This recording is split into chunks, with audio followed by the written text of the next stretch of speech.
não é que voltei para falar de festa junina? Nós vamos festar mais um pouquinho hoje, que é um sábado. Nós vamos finalizar as nossas atividades sobre festa junina. Então nada melhor do que acabar esse assunto com mais um pouquinho de festa. Mas antes da festa, eu vou contar para vocês uma história. A história da fogueira.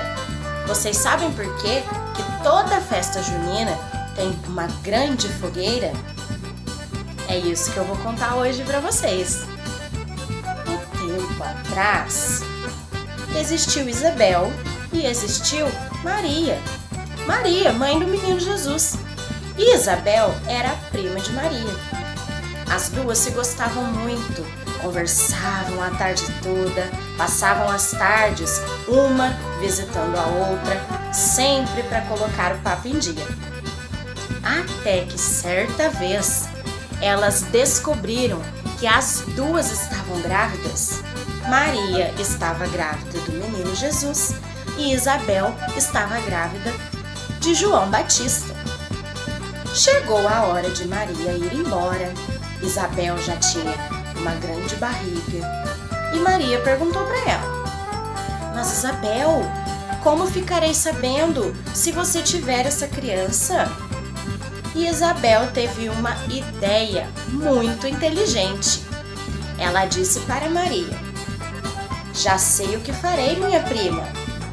Se minha criança nascer, eu mando acender uma linda fogueira, uma enorme fogueira, para que lá de sua casa você veja a fumaça saindo daqui.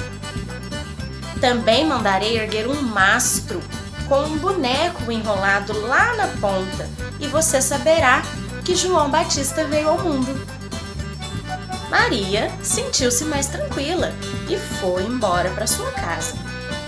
Passou-se algum tempo, Maria estava tranquila em sua casa quando percebeu lá longe algo diferente no ar.